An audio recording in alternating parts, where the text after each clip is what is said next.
ओम नमः शिवाय। आज एक नए अद्भुत मंदिर में जाएंगे। इसका नाम है गोरखनाथ मंदिर, कलकत्ता।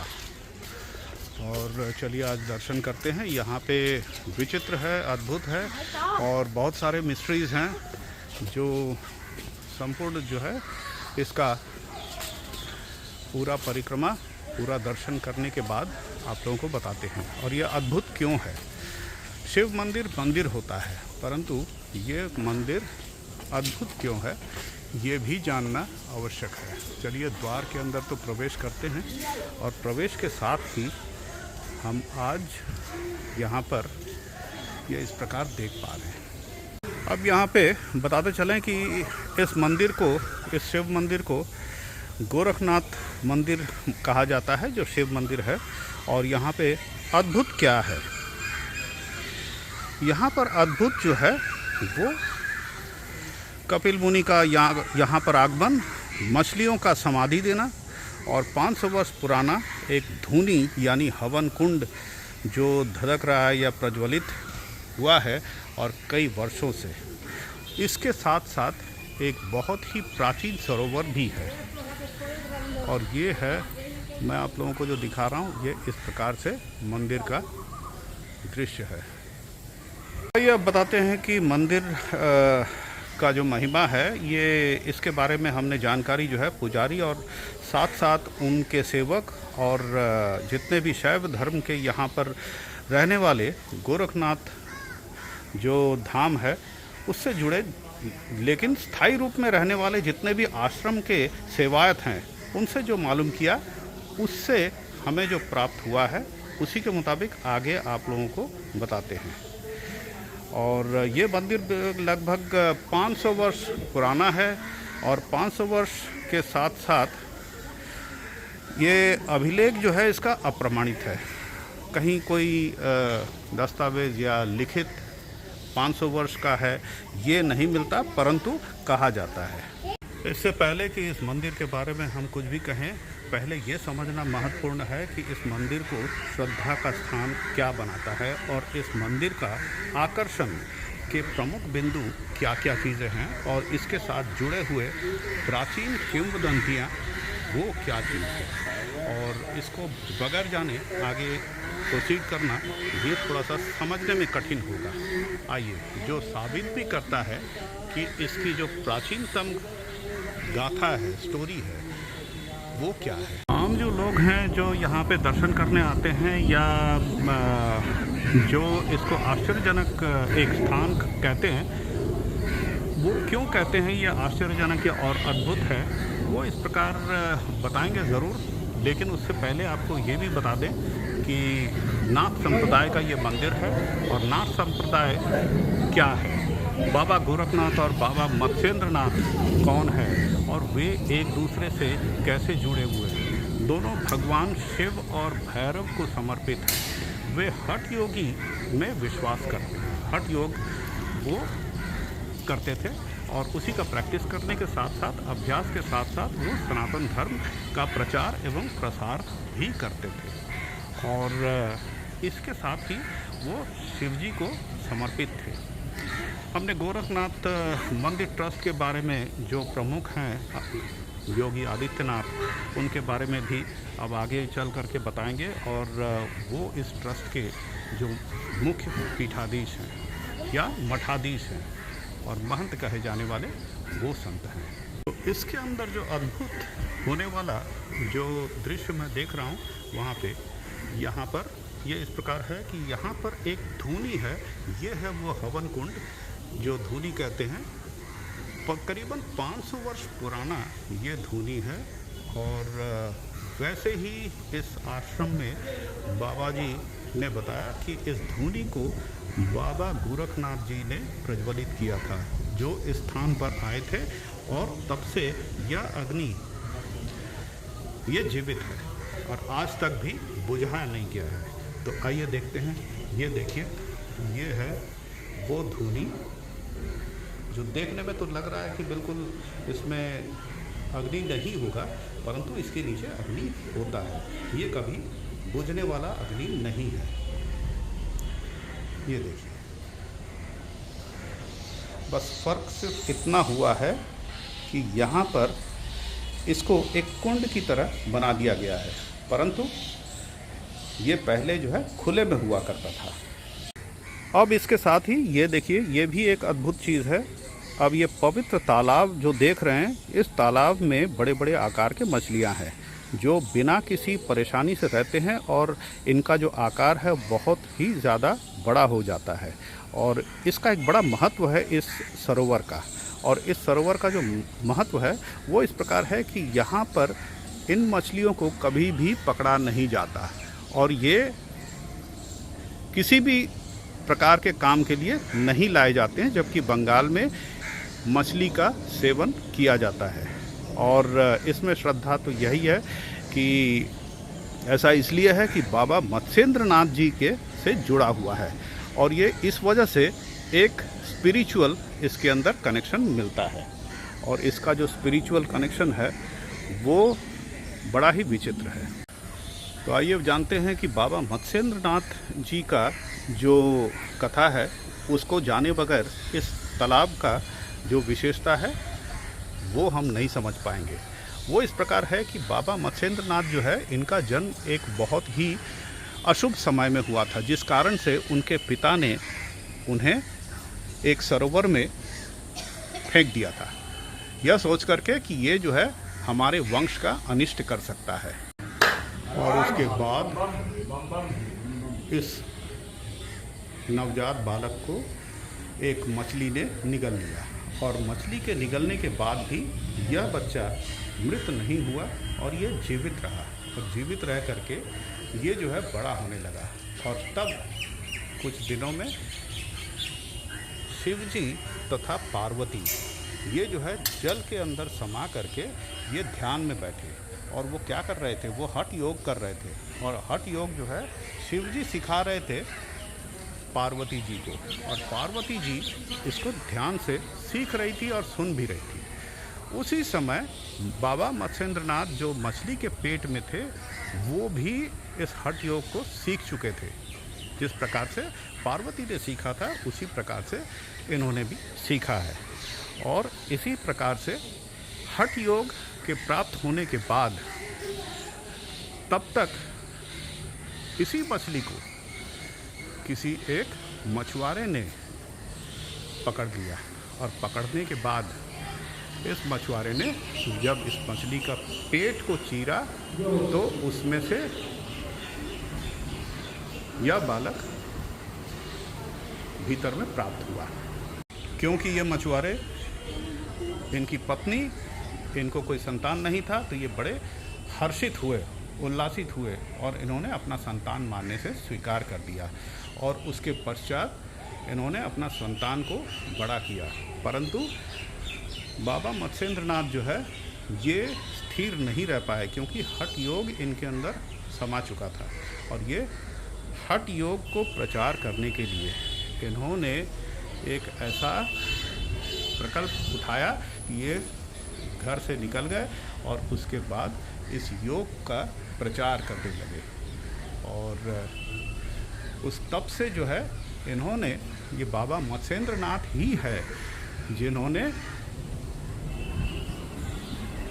नाथ संप्रदाय का उत्थान किया और उसे नाम दिया, जो किसी जात को नहीं मानते। ये ब्राह्मण नहीं है, परंतु शैवत्व को प्राप्त हुए हैं और ये शिव जी का आराधना करते हैं। संसार को त्यागने के बाद बाबा मत्स्येंद्र नाथ जो है ये ध्यान मग्न हुए और घोर तपस्या में बैठ गए, और उनको देखा देखी इनके कई जो है प्रशंसक, कई जो है डिसाइपल यानी शिष्य बन गए। और तब से जो है नाथ संप्रदाय का उदय हुआ, और नाथ संप्रदाय इस प्रकार से ये फलने फूलने लगा, और ये इन्होंने एक मठ बना दिया, और इसको इनका नाम दिया जाता है कि गोरखनाथ में जो भी मठ है वो नाथ संप्रदाय का है, और ये नाथ संप्रदाय शिव जी का आराधना करते हैं, पूजा करते हैं। तो आइए आगे भी बताते हैं कि इस तालाब में क्या ऐसा विचित्र कथा है जो कि लोग यहाँ पे इस तालाब के किनारे देखने आते हैं। आइए, सभी देख रहे हैं, हम भी देखेंगे। यदि भाग्य हुआ तो बड़ा बड़ा मछली जो है हमें दर्शन दे जाएगी। ये मछली बड़े ही पवित्र माने जाते हैं और ये जो है बाबा मत्स्येंद्र नाथ के साथ जोड़ा जाता है इनको।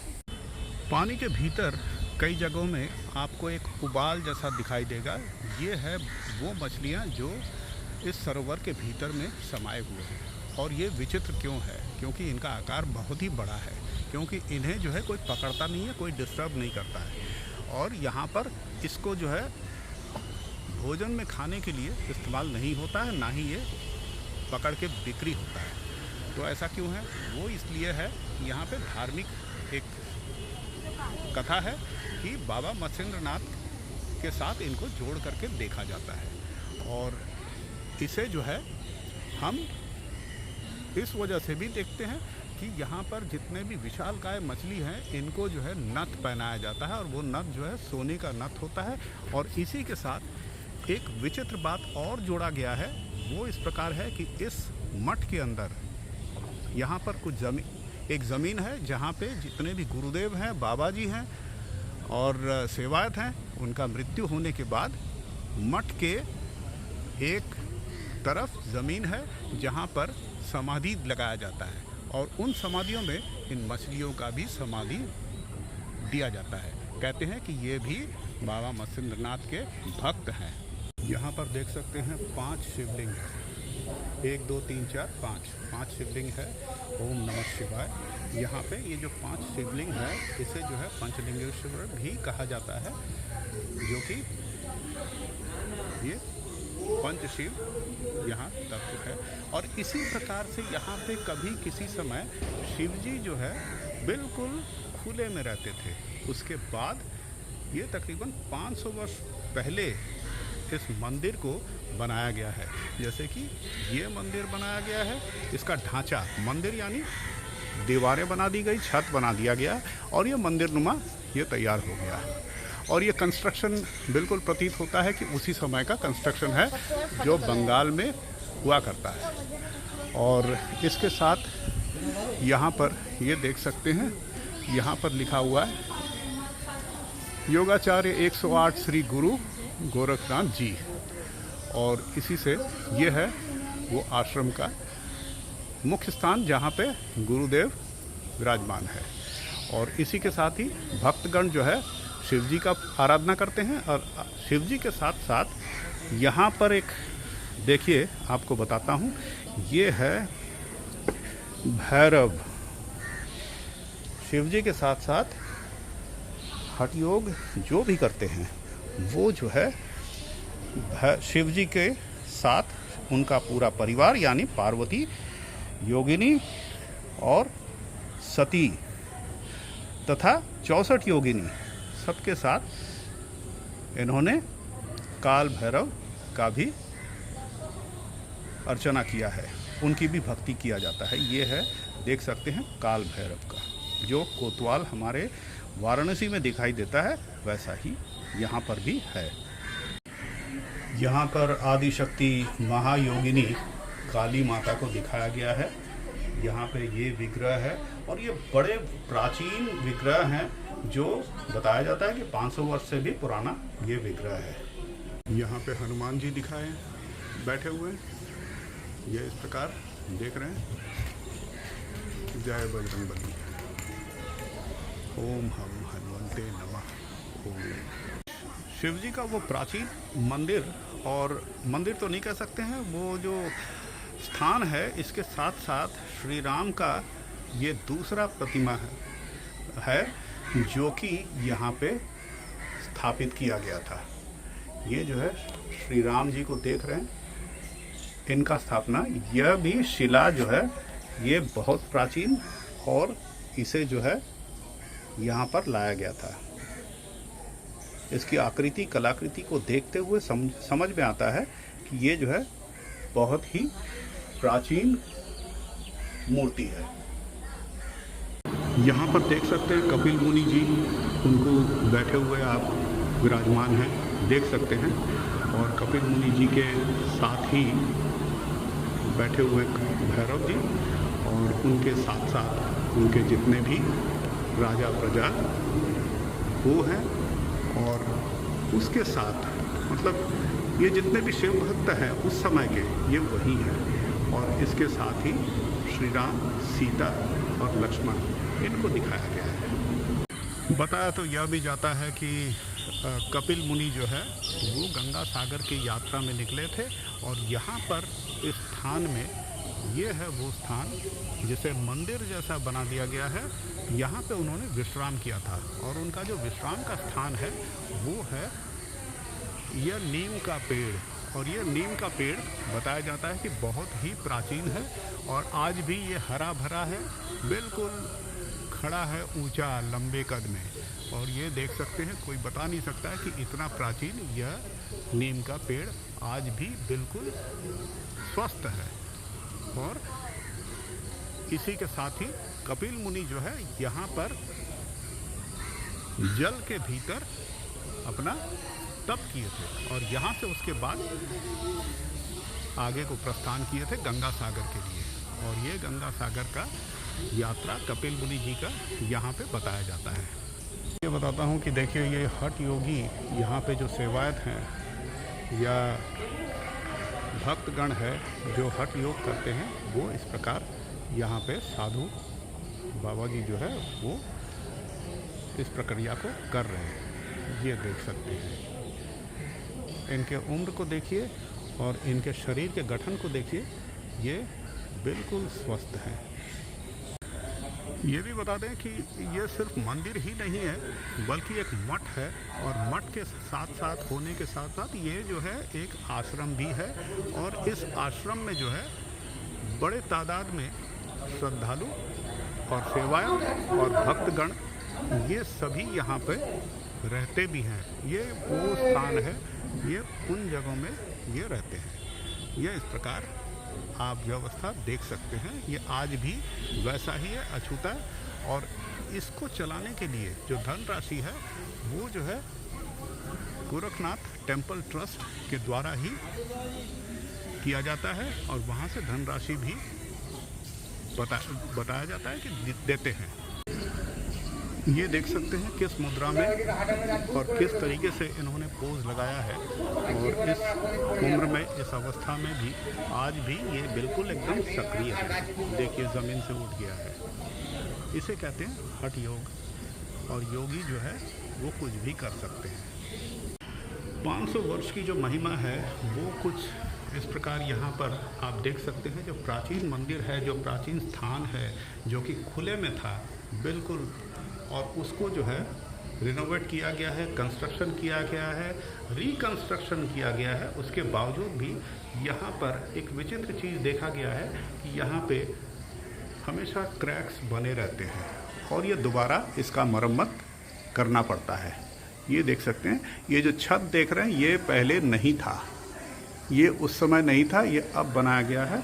और इसी के साथ ये जो पुराना जो खुले में होता था वो यह हवन कुंड है। और बताया जाता है कि ये जो त्रिशूल देख रहे हैं, ये त्रिशूल जो है ये बहुत ही प्राचीन है, और किसी साधु संत ने यहाँ पर ये जो घुमावदार दंड है यहाँ पर स्थापना करके ये गए हैं।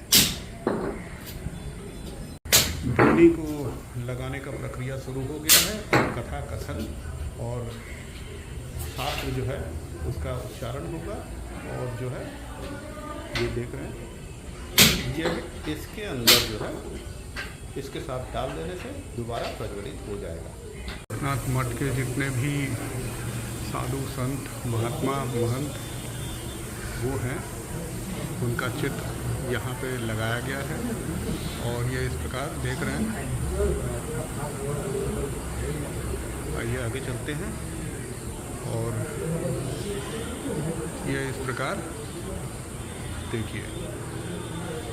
और यहाँ देखिए कौन है, ये है योगी आदित्यनाथ जी, जो कि नाथ संप्रदाय के साथ जुड़े हुए हैं।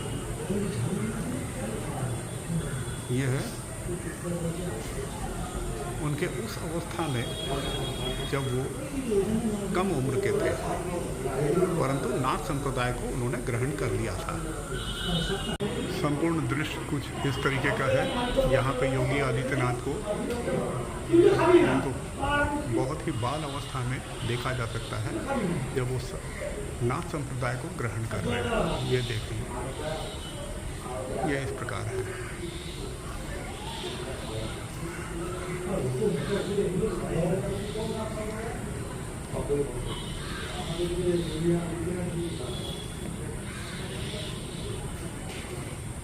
ओम श्री गणेशाय नमः। ओम श्री गणेशाय नमः। ओम गणपतये नमः। ओम त्र्यंबकं यजामहे सुगंधिं पुष्टिं वर्धनम् उर्वारुकमिव बन्धनं मृत्युर्मुक्षामृतात्। ओम हर हर महादेव, हर हर महादेव, हर हर महादेव। ओम नमः शिवाय। अब हम आ गए हैं अंतिम पड़ाव, और ये बड़ा विचित्र और अद्भुत है, जो कि यहाँ पर ये जितने भी मंदिर जैसे दिखाई दे रहे हैं आपको, ये 1 2 3 4 5 इस तरीके से दूर दराज तक जितने भी दिखाई दे रहे हैं, ये सब के सब समाधि है। ये गुरुदेव बाबा जी, संत महंत जितने भी यहाँ पर थे, उनका समाधि है। इसके साथ ही इसी के साथ ही इन्हीं समाधि के भीतर में ये जो स्क्वायर आप देख रहे हैं, ये भी समाधि हैं। ये जितने भी 1 2 3 और ये इस प्रकार से ये जितने भी समाधि हैं, जो रेक्टेंगल है, स्क्वायर है, ये सब समाधि है। और ये जानते हैं किसका है? ये समाधि जितने भी हैं वो हैं मछलियों का। ये जो बड़े विशाल काय आकार में जितने भी मछलियां हैं, ये जैसे ये देख रहे हैं, उनको जो है यहाँ पर समाधिग्रस्त किया जाता है। और समाधिस्थ करने का एक सबसे मुख्य कारण ये है कि इन्हें जो है बाबा मत्स्येंद्रनाथ का जो भक्त है, उनके साथ तुलना करके इनको जो है वो पवित्रता मिलता है और वो सम्मान मिलता है, और इनको जो है उस प्रकार से देखा जाता है और विधिवत कंप्लीट रिचुअल जो है इसको परफॉर्म करते हैं। ये इस प्रकार आप देख सकते हैं। तो यहाँ पर ये सब चीज़ जो है, ये और जगह आपको शायद नहीं दिखाई देगा, मैंने नहीं सुना है कभी, परंतु ये इस प्रकार से मछलियों का समाधि लगाना, मछलियों को यहाँ पे बहुत ही पूजनीय मानना, और उसके साथ ही